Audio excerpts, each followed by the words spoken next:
Okay, so today what I'm going to tell you about is just how to solve certain equations involving square roots and go over some other properties of square roots that we haven't discussed so far. Uh,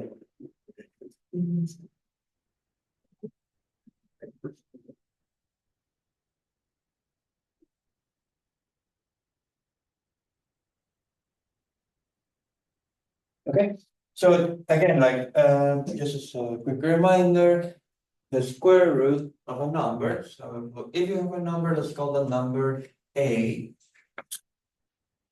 Square root of a.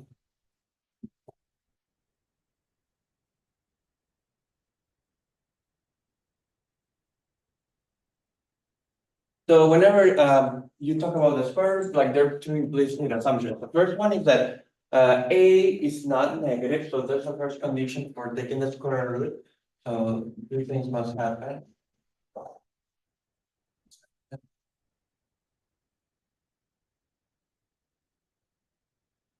Well, let me put it like, I mean, saying that a is not negative is the same as saying that a is either positive or zero. So a is either positive or zero. Because usually, like, you don't really refer to zero as being positive or negative. It's not much of an issue, but typically you don't call zero a positive number. So it's either positive or zero. So you cannot. So in a class like this, something like square root of -2. Sorry, square root of -2 is not defined for us. It can be defined, but it's kind of like it requires imaginary numbers, which is like a completely different topic. So it's not defined for us.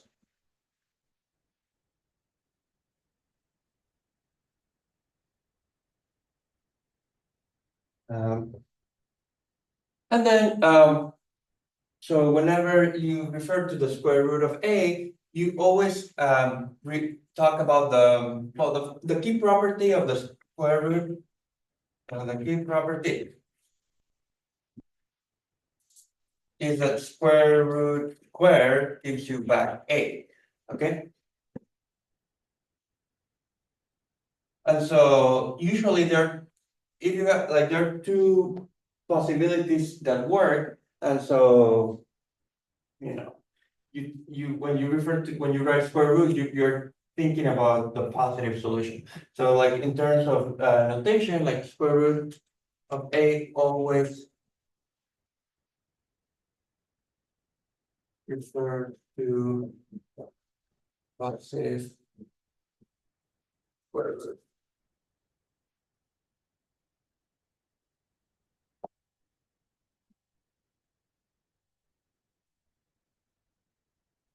Because basically what I'm trying to say is that, like as an example, like you could put like the square root of 4 is 2, right? Which is what we'll go with. But someone could have said,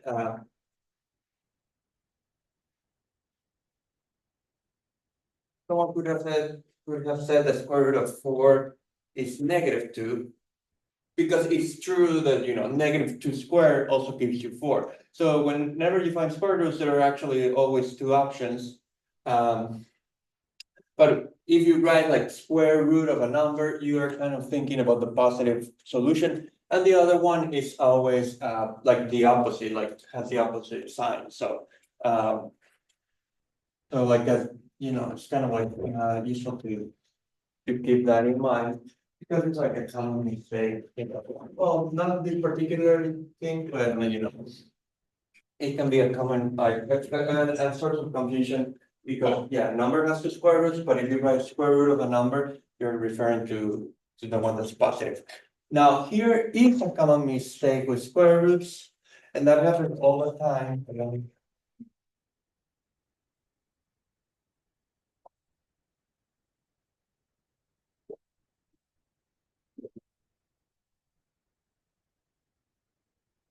So just to kind of like put it like out there, so uh,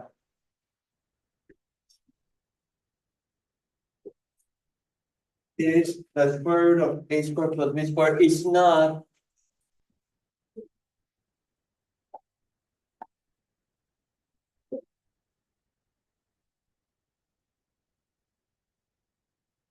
Okay, so when you have like the sum of squares inside a square root, you cannot break a square root into a sum of square roots. Or more generally, what I'm trying to say, more generally, like maybe I should put it like this. More generally, like the square root of a plus b is not square root of a plus square root of b. So when you have like a sum inside a square root, you can never separate the square root. Like you're not allowed to break up the square root into like you know, a square root of a sum is not the sum of the square roots. So like you can kind of like check it like with like just some particular number. So for example,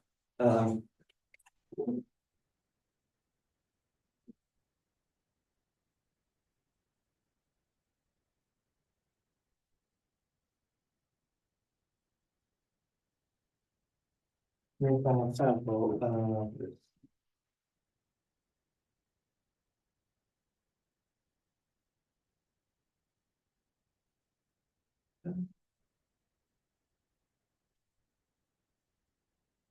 Okay, let's do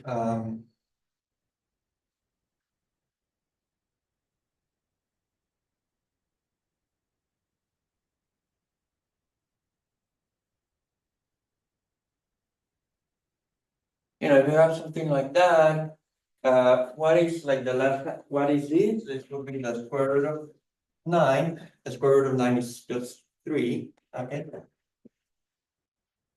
And it kind of, okay, it may be a bit confusing, but like there's really not a good way to simplify this further. There's something I can do, which kind of helps a little bit. To make it more clear that 3 is not root of 3 plus root of 6. So one thing you could do if you wanted to kind of like rewrite this a bit is that you can write 6 as 3 times 2. Okay. 6 is 3 times 2, and the square root of a product can be broken into pieces. So I'll write that like in a moment, but the square root of 3 times 2, the square root of 3 times the square root of 2. So for multiplication, you are allowed to separate. It's just that for some, you're not. So this one would be the square root of 3 times the square root of 2. Okay.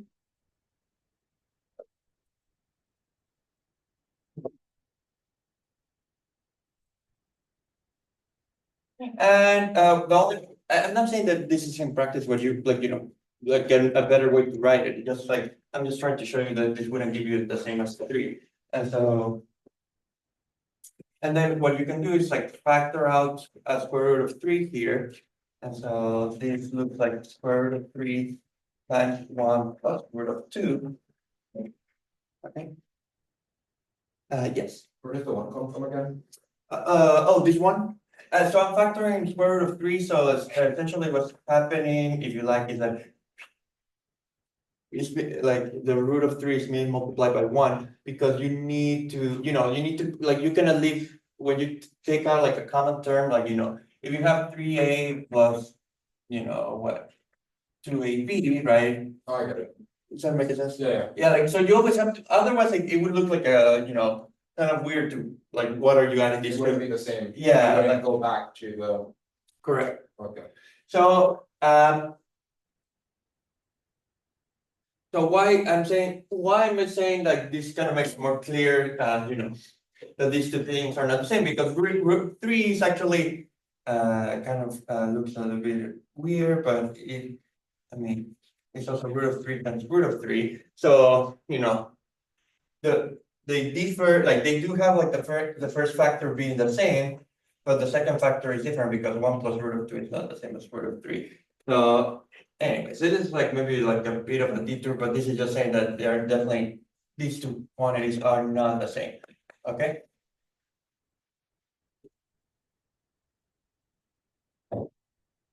So my entire point is that when you have sums, never break a square root. Like that's the whole point of what I'm trying to say. So do not, same goes with a difference. So if you're having a minus root of b, that's not root of a minus root of b or something like that. So whenever there's sums or like differences involved, just leave the square root as it is. It is what it is. But for multiplication, that's kind of what I used. Here, multiplication can be separated.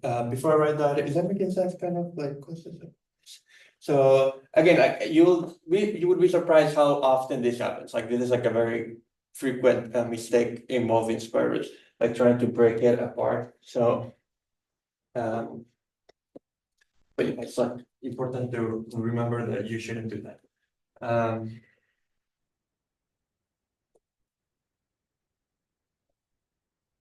How about let's see, but for multiplications or fractions, you can break it. So this one doesn't work.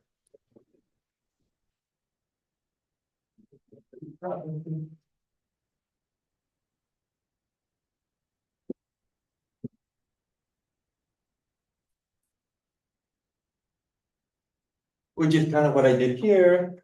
And also it's the same, but it's sometimes useful. Provided it's like separately in a different rule for a fraction, it's also true.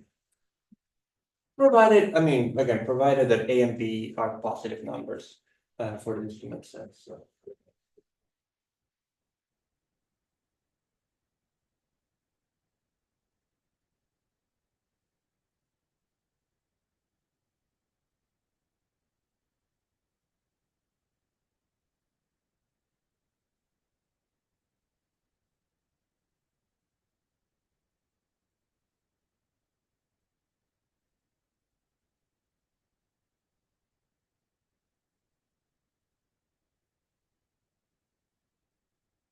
And so that's important. And here's one that it's important also to think about.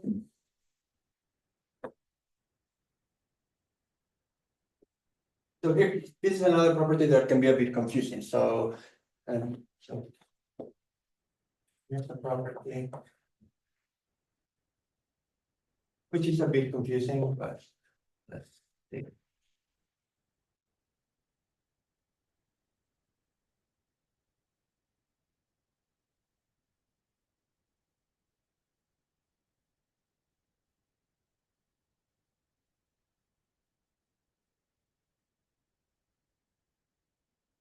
So what do you think the square root of a square should be?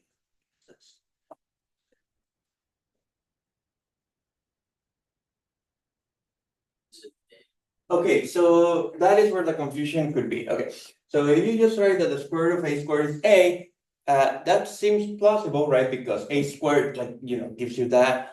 But the problem is that here, if I write it this way, you don't know anything about the sign of a, whether it's positive or negative. So for example, imagine, let's say that a has been like -3, right? So a squared would have been -3 squared, right? Which is 9, right? But the point is that you don't want to say that the square root of 9 is -3, because when I write a square root, if I use the symbol of square root, I always refer to the positive square root. So the only issue that this writing it this way has is that you don't know whether a is positive or negative. So you want the answer that comes out from this to always come out as being positive. So there is a trick to make a number always positive, which is like what the absolute value is for. Okay, so like this is more or less almost true. It's just that you have to put absolute values, so that like the answer that comes out is guaranteed to be positive. Because otherwise, like you would have like these situations, and again, we don't want to. I mean, in a sense, this is kind of true, but we want to reserve like this symbol for like the positive solution. So it's yeah, 9, like -3 is kind of like a square root of 9, but the kind of like this notation always refers to like the positive one. Okay, so here is the absolute value we're using.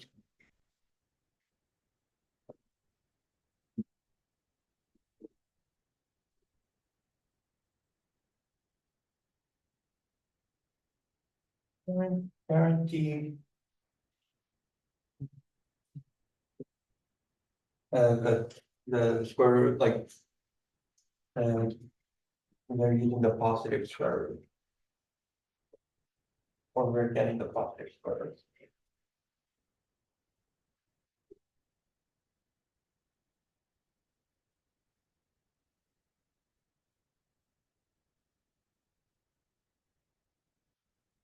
So, I mean, it can be confusing, a bit confusing at first, because yeah, you just want to write A, but like, if you think about it in terms of like an equation, like the only thing to keep an eye for is that, yeah, like A could be negative, and you want, again, like this symbol is reserved just for the positive square root, so like you never use it in a different context, basically. Um,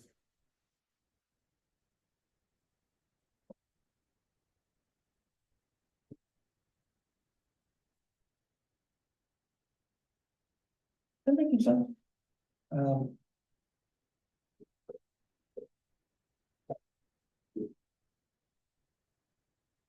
so here's an example of like this property being used. Gonna do two interesting examples. Like it is more interesting than what it seems like. So here's an example.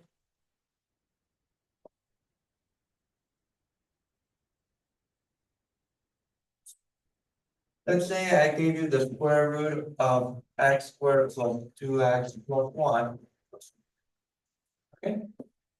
That is like that's why I told you yesterday about all these like formulas, because this is one of the formulas that we saw yesterday actually. These like actually let me see where I can put it. It is a formula for like this plus b squared.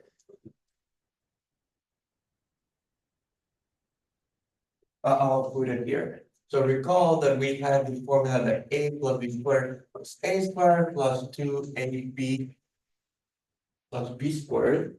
Okay. So if you compare this with this, it's essentially a is x here and b is 1. So this is actually the square root of x plus 1 squared. Okay.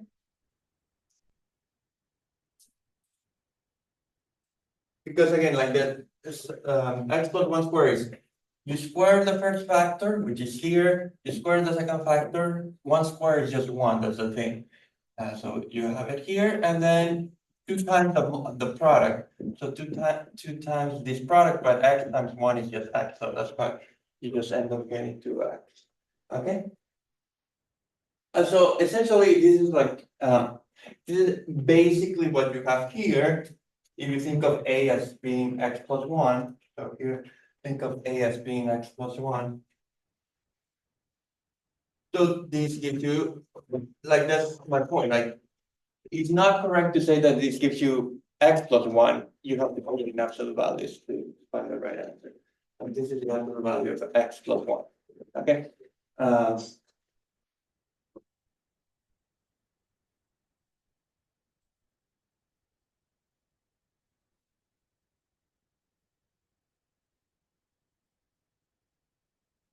And that is a simplification.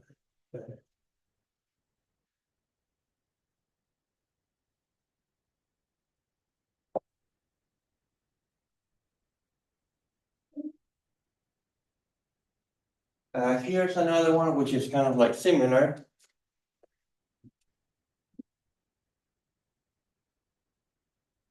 Which we also did yesterday during, I think I gave you that as one of the problems. Um,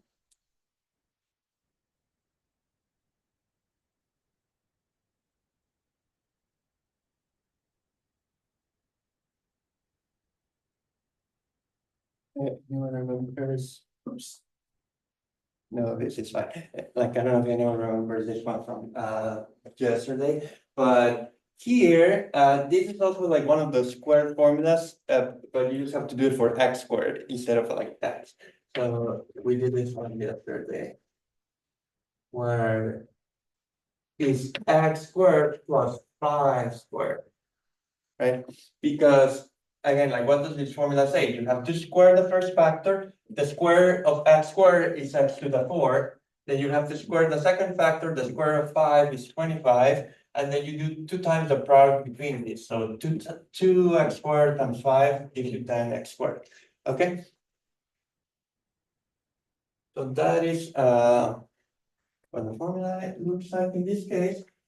And now it's exactly the same property that I just did. You have like the square root of a square, so you get the absolute value of x squared plus 5. Okay, but in this case, x squared plus 5 is for sure never negative. Like x squared plus 5 is like a sum of squares, so that's always non-negative. So it is like up to you, but in this case, you can remove absolute. I'll write it here. You can remove the absolute value here in this case because this quantity is never negative. So regardless of what x is. So I remove absolute value.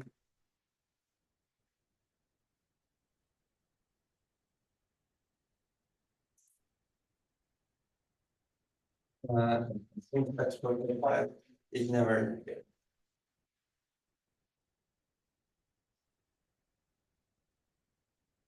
So once like when the number is positive or is always, let me put it like it's always positive, maybe that looks sounds better. So,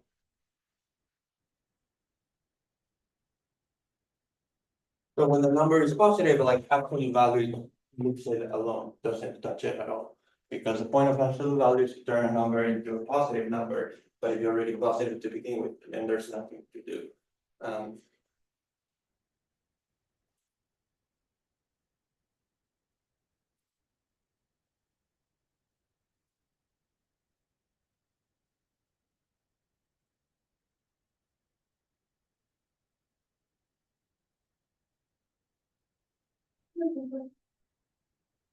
So now, okay, so that's kind of like a preamble of on some of the properties of square roots. Now what I'm going to tell you about is how to solve equations that involve square roots, okay?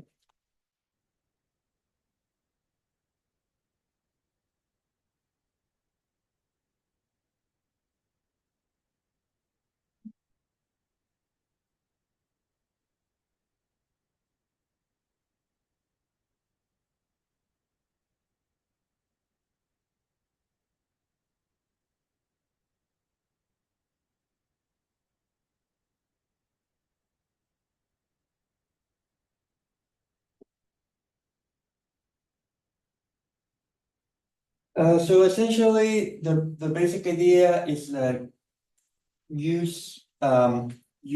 isolate the term with the square root and put it on one side of the equation. So, you put the term with square root, the term with the square root.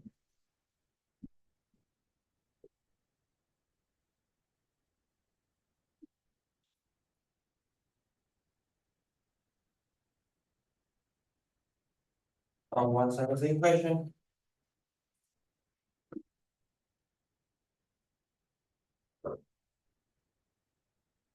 And then you square both sides, and then you square both sides of the equation. Where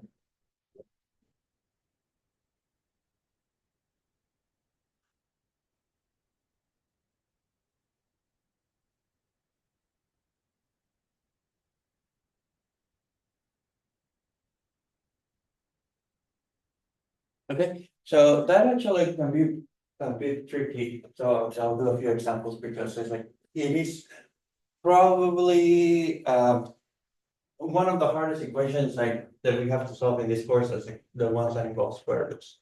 The other one we'll do next week, which is fractional equations. So when you are solving equations with fractions, but like actually, like equations with square roots can also be a bit complicated if you don't take like the right approach. So it can be confusing.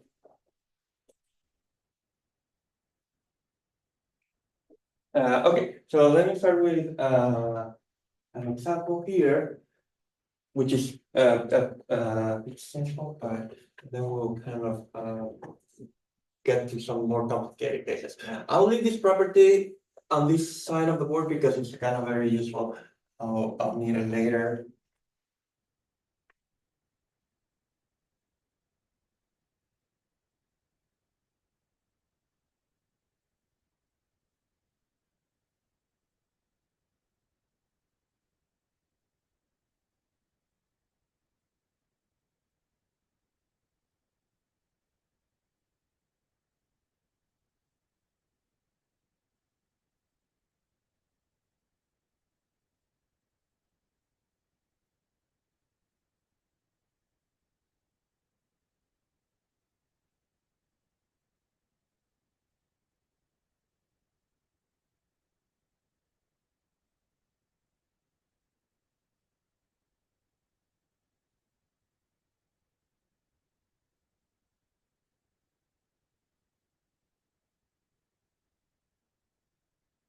Okay, actually, I'll do it.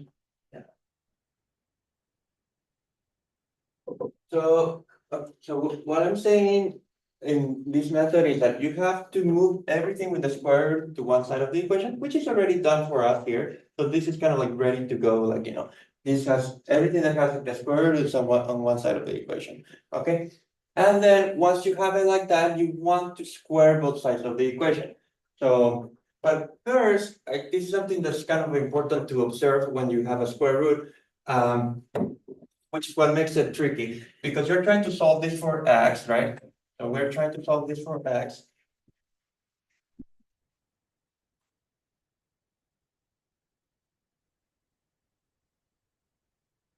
Which means that to begin with, so in order for this equation to even make sense, you are implicitly assuming that x plus 11 is not negative. Because if it were negative, you cannot take the square root of it, right? So implicitly, when you have an equation like this, since x plus 11 appears under the square root, is under the square root,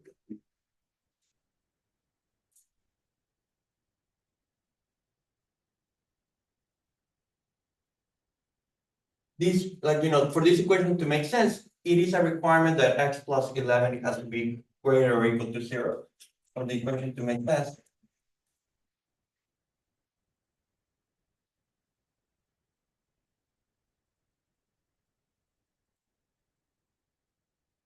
We need,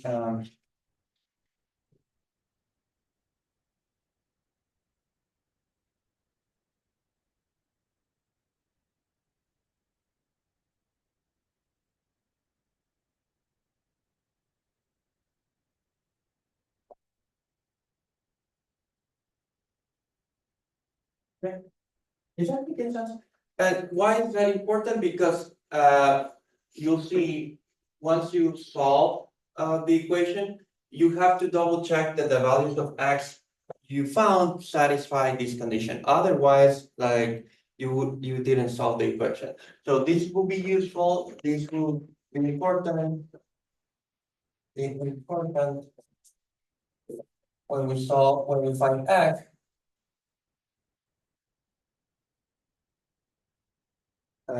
Since we must check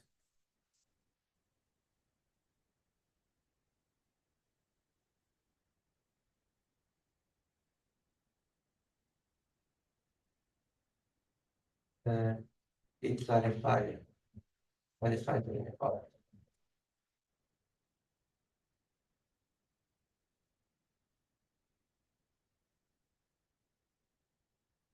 Okay, so for now, it doesn't play a big role, but it will be important, like, in a second, once we have found the value for x, because sometimes I'll show you that in the next example. Sometimes, like, when you're solving the equation, you can kind of find fake solutions. That's what makes this topic tricky, because, like, you get fake solutions sometimes.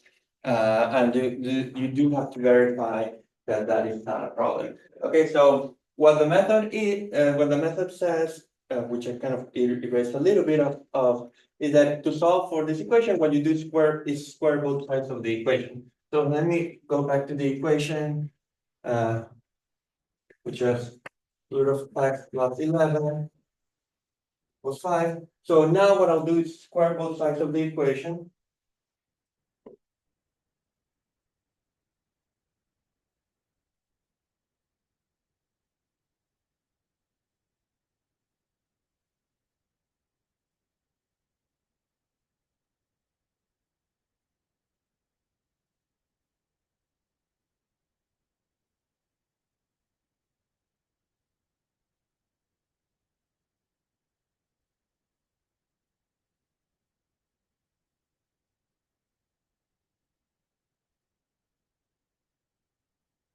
What's the point of squaring both sides of the equation? That, squaring is what kind of removes the square root. Like, that's the point of a square root. Like, square, what is, like, square root of x plus 11 squared, that is just x plus 11. And that's how, like, square roots are supposed to work.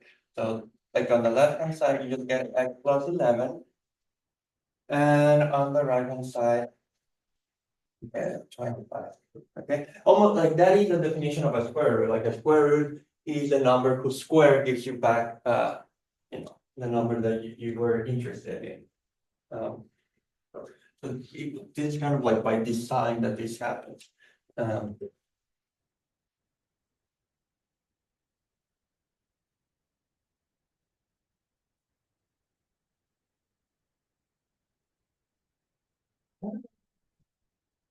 And then, once you do that, then you solve for x, and then when you solve for x, how do you, like, okay, this one is easy. How do you solve for x here? You subtract 11 on both sides. And then you get x plus 11 minus 25, that's right, minus 11. So 25 minus 11. And, okay, 25 minus 11, that is, 14, right?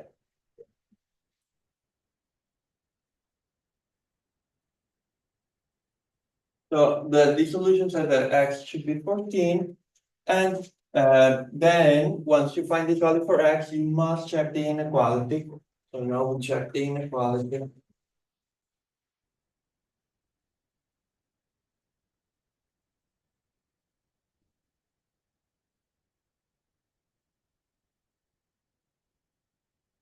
So x happens to be 14, so 14 plus 11, is that greater or equal to 0? Yeah, that's fine because it is 25, right? So this is true.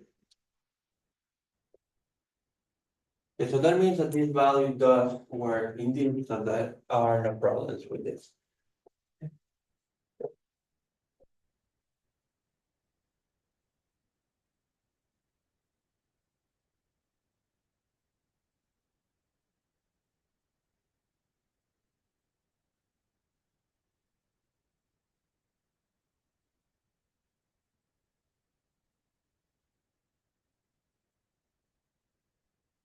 That makes sense.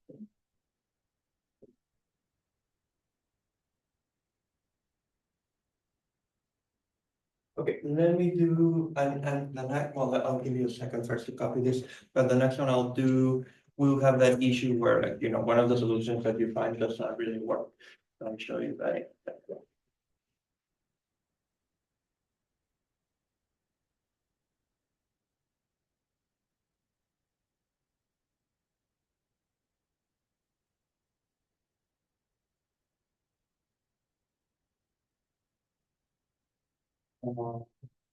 Mhm.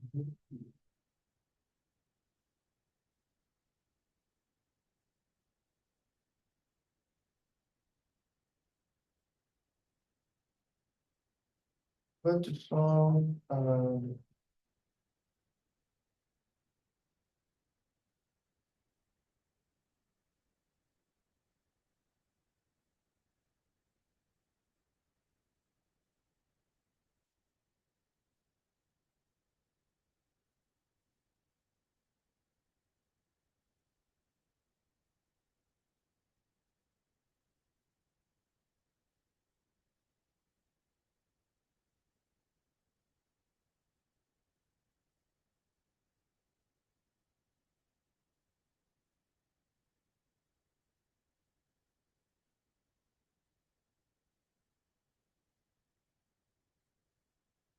Okay, so again, to even like start the problem, what you need to notice here is like for this equation to even make sense to begin with, like this thing finding that square root must not be negative, so it has to be positive or 0. So for this equation to make sense, or the equation to make sense,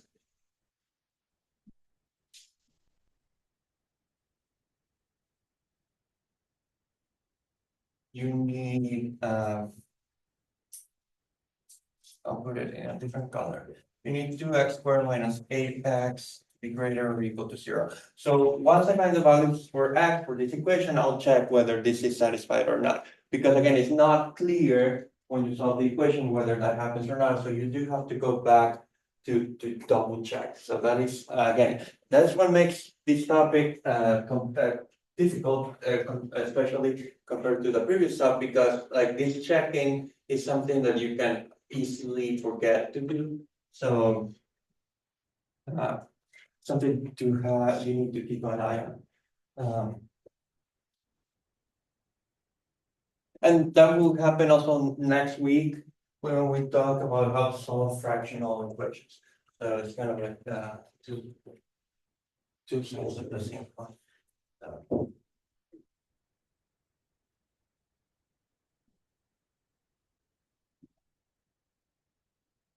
So again, to solve the equation, I'll square both sides.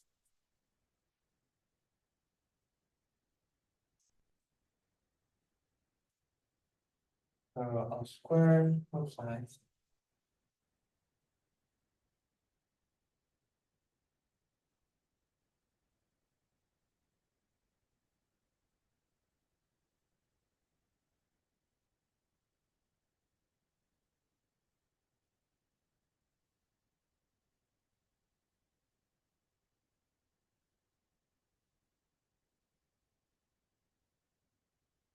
Okay. And then, again, like the square root and the square root, they go away. That's the whole point of square roots. The left hand side just gives you 2x squared minus 3x. The right hand side gives you 4. Okay, and I'll kind of do it like usually. Okay, like first you can simplify this a little bit by multiplying by 1/2 both sides of the equation. That's because everything is like an even number.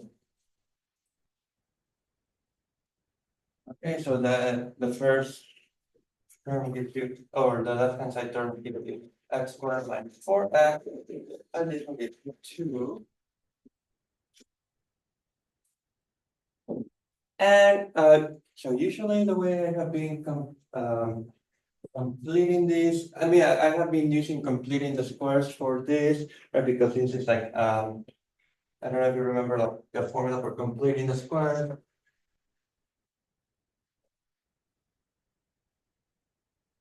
Which was like x squared plus bx is, what? X plus b over 2 squared. In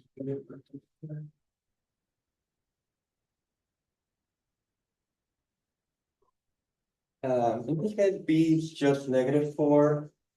B is -4, so b over 2 be -4 over 3, which is -2. Okay.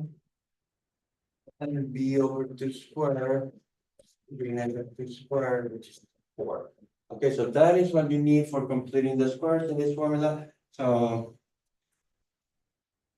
4 minus 4x equals 2. If you use the completing the squared formula, becomes what does that become? It becomes x plus b over 2. And b over 2 is -2. Okay, x -2 squared.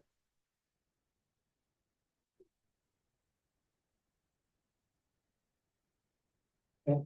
Minus b over 2 squared. So like b over 2 squared is 4. So -4.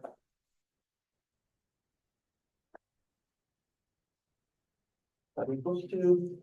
And if you remember how completing the square worked, then you solve for x minus 2 squared.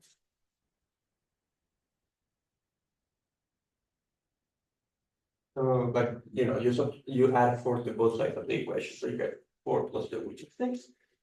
Okay, and actually, kind of funny enough, like to solve for this, it's like square roots again. So you get x minus 2 equals root of 6, or x minus 2 negative root of 6. So that's where you get the two options. So you get that x equals 2 plus root of 6, or x equals 2 minus root of 6.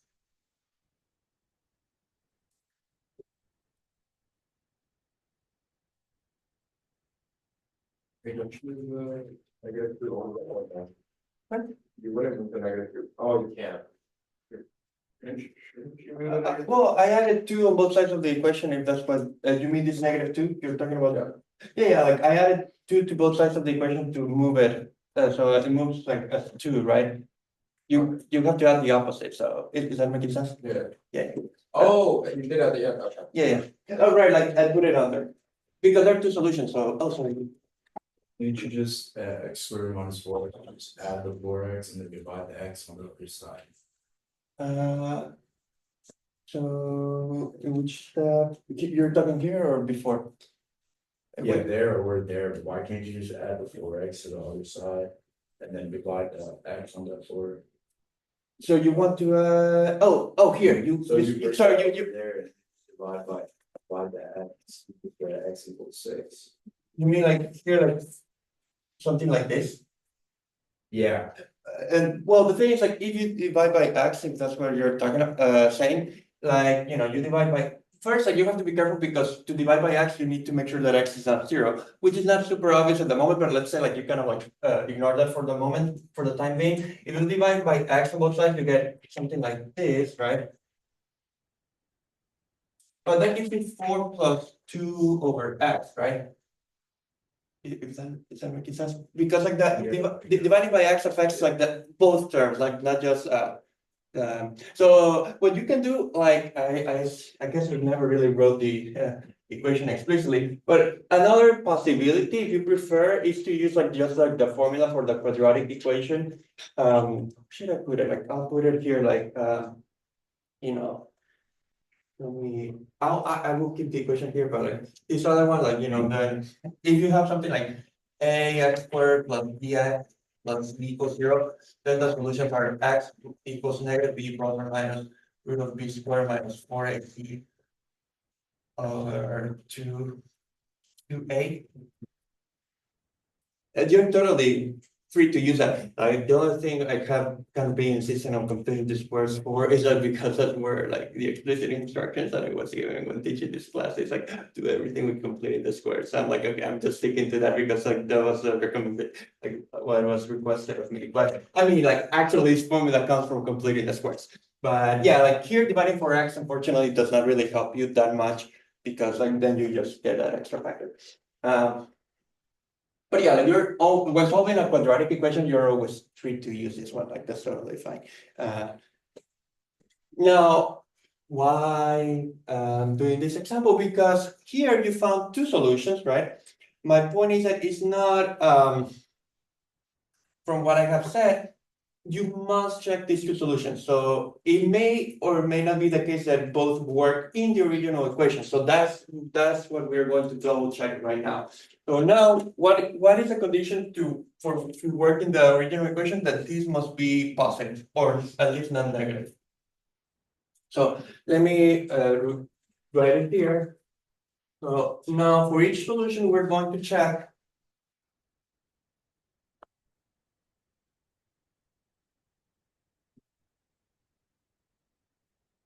Check.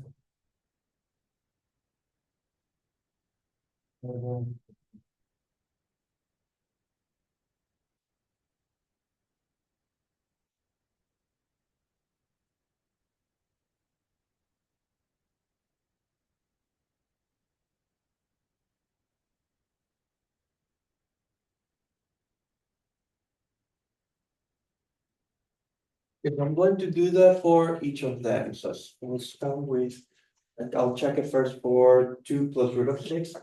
Check for.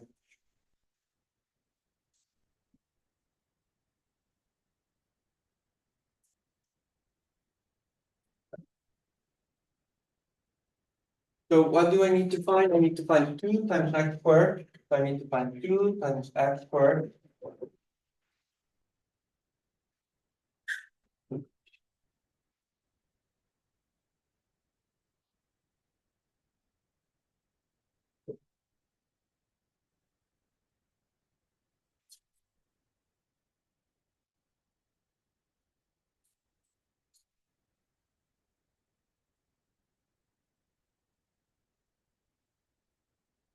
Okay, so what can we do here? I'll do it like this. There are other ways to do it, but I'll use this formula for like a square of a sum. So this is 2 times like the first one squared plus 2 times the product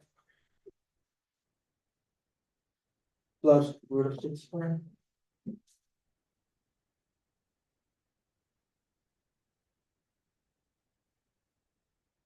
Any questions about this? I don't know. So I'm just double checking whether this quantity on the left hand side ends up being positive or negative. So I'm just like plugging in x as 2 plus root of 6 in the expression, but because it is a sum of, a plus, this is like a plus b squared, the formula that we had here. So what is a plus b squared? Is the first number squared, the second number squared, the square root of 6 is just 6, and then 2 times the product, right? So like the product is 2 times, oops, sorry, it should have been 2, so it's 2 times root of 6. And then like this one is a bit easier, I'm just distributing, right? So 8 with 2 is 16, and 8 with root of 6 is 8 root of 6. Okay. So let's see, I'll kind of simplify this a little bit more. So 4 with 6 gives me 10, and then 2 times 2 is 4.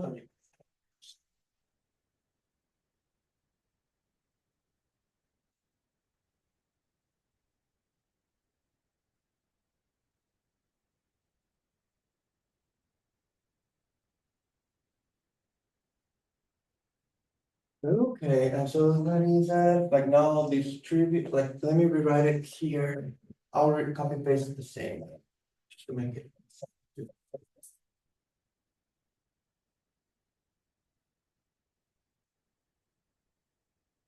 So what does this give you if you distribute? You give 20 plus 8 root of 6 minus 16 minus 8 root of 6.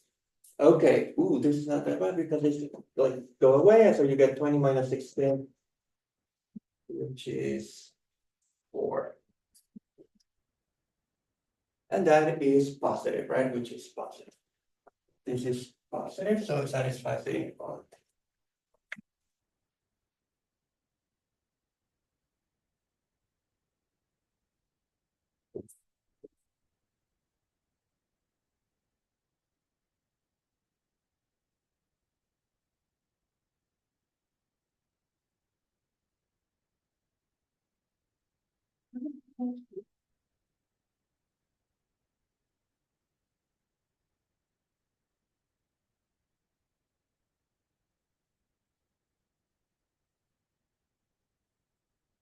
And now you will do exactly the same for the second one. So let's try to do that here. Now I'm going to check the same for oops, like, well, it was with a minus. So now I'm going to check the inequality for 2 minus root of 6. Now I'm going to check what is the inequality.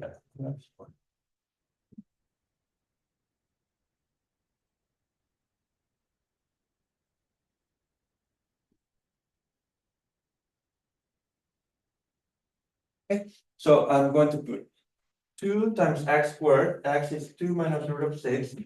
You got 2 minus root of 6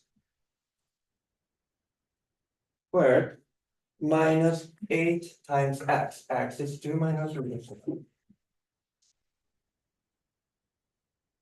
Okay. And I'm going to simplify this exactly as I just did with this one. So this is a minus b squared. So let me put it here. What is a minus b squared? A minus b squared is a squared minus 2ab plus b squared. So it's exactly the same formula as this one. It's just like the middle term switches with from 2ab to minus 2ab. Okay.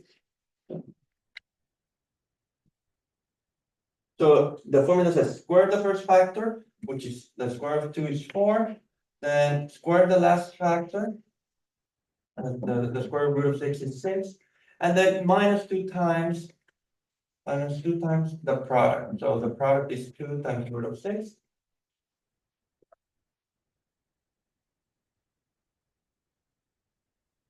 Okay, and then this gives you minus 16 plus, like minus minus becomes a plus, so you get plus 8 root of 6. Okay.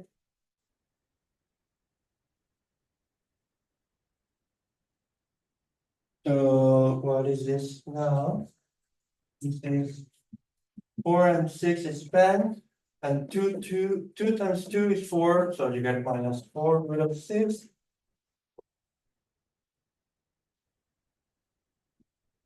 Okay, and then this gives you what? This gives you 20 minus 8 root of 6.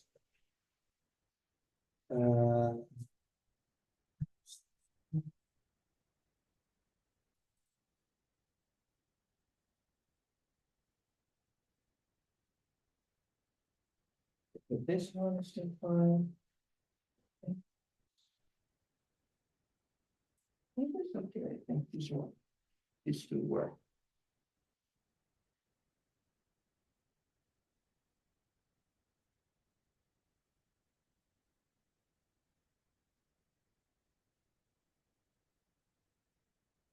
Okay, so this one still works.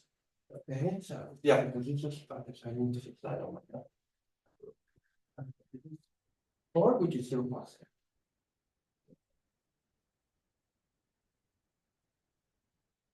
Well, in this case, both solutions do work, so both.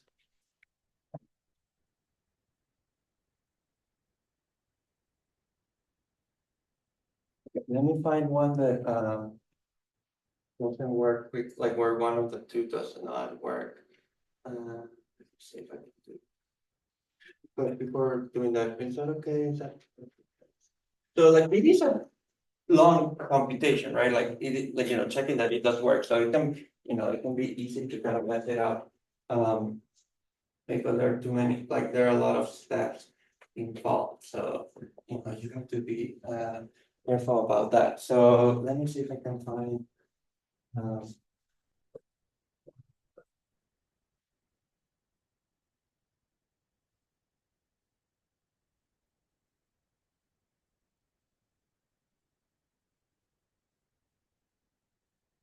yeah.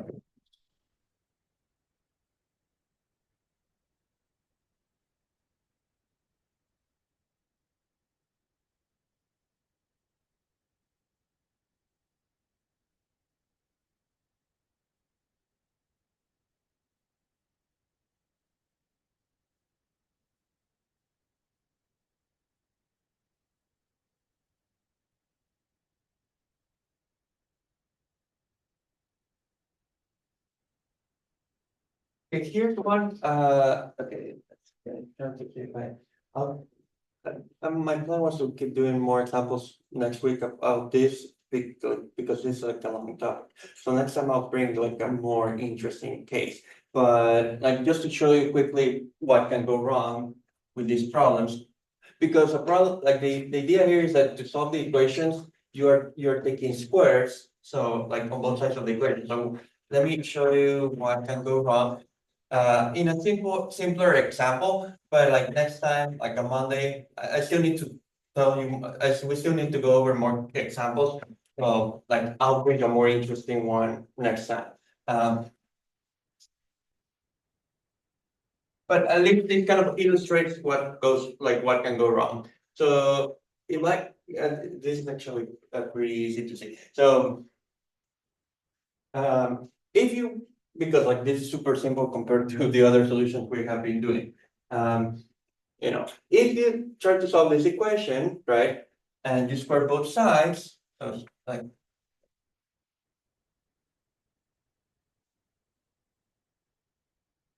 Okay, so when you square both sides again, you get root of x squared equals 1 squared. Okay, but the square root of like the square of the square root of x is just x, like what we have in bracket, which will give you x equals 1. Okay, which is totally fine. And then you would say, okay, that's like total, like that's basically the end of the story. But now, like imagine that in a sense, like that's the solution. But imagine like if you had squared both sides again, what happens if you square that equation again? If you square it again.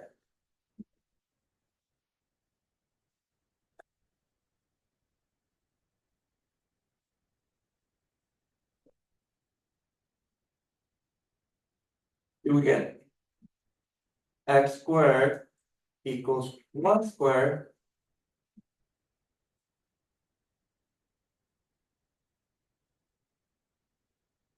Right, which would give you x squared equals 1. And if you look at that equation, you would get like Like there's actually a couple ways to solve the equation, like, you can say, you can subtract one of both sides, and then you do the difference of square formula. You get like that x equals one, or x equals -1. Or x equals -1, okay? So in this case, what happens, you know,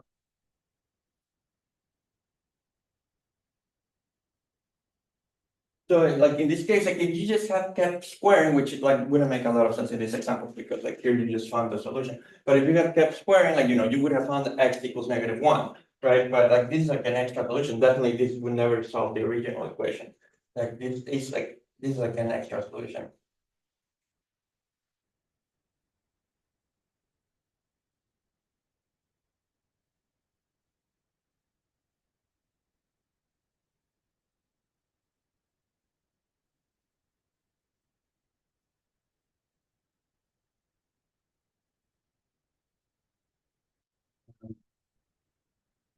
So this is essentially what can happen sometimes, like, that by squaring, like, you can kind of get extra stuff that was not supposed to be there. So that's what happens, we just like kind of square like indiscriminately. Actually, let me see if I can think about it.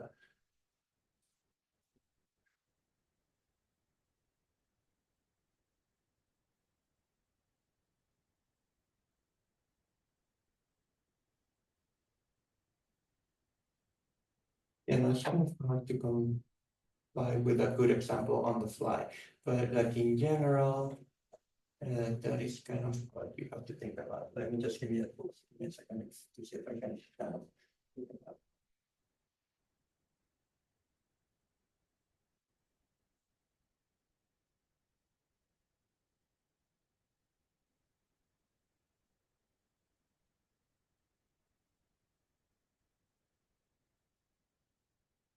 Okay, actually, this is way better. Sorry, this is because this one was really silly. So here's a better one. Sorry about that. Which looks like more interesting than that one I just was trying to do.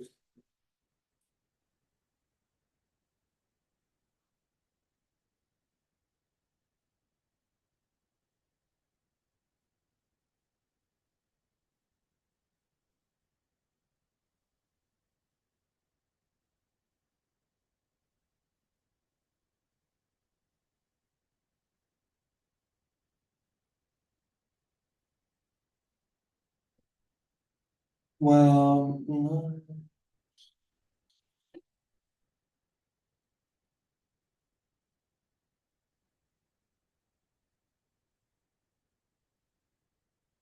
Yeah, no, I'll bring in, I mean, at least I'll solve it, but it's not going to work in the way I want it now, I realize. But it actually gives you a good cautionary tale of what can happen. So if you square both sides. So this is not going to have this issue, but if you square both sides, um. But it's like a good reminder not to divide actually. Um, or will it work actually? Let's see.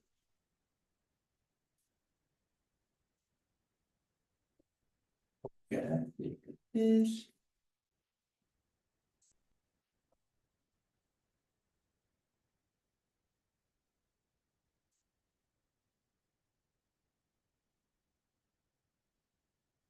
Oh no, actually, I think this is, I mean, not whatever, but it's okay.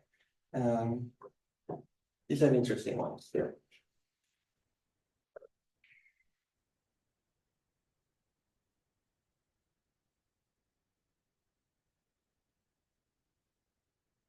When you subtract by x plus one.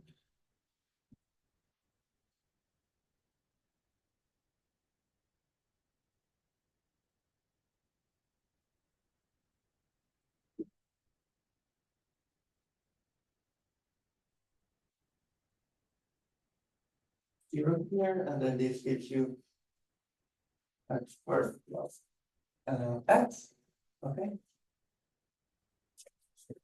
X. One, okay, yeah, this is a good example, but not of what I'm trying to illustrate. But it's kind of serious. Interesting. So how is the product, when is the product of the numbers equal to zero? You need one of the numbers to be zero, so either x equals zero or x equals -1.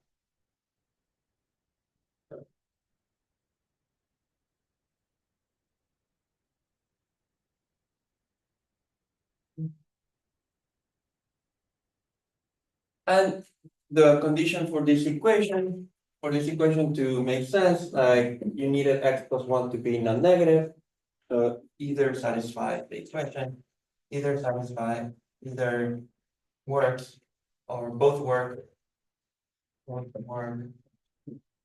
And root of x plus one is defined for any of these two values.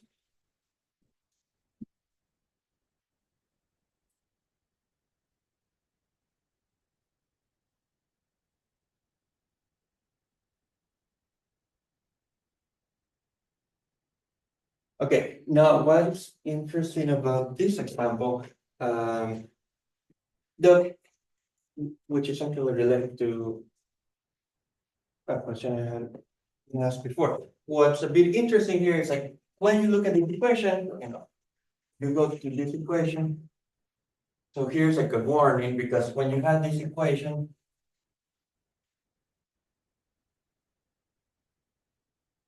do not divide by x plus one on both sides. Do not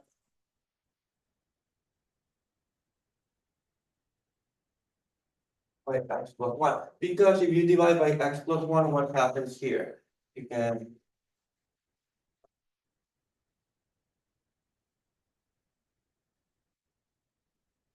And so this would give you one, and this would give you x plus one, and that would just give you that x equals zero, so you miss x equals -1. So by dividing, because you can only divide when you know that x plus one is not zero. So sometimes when you divide by something that involves x, you can miss solutions. So here we have missed, if you had done the division, you would have missed, by dividing, you miss, x equals -1.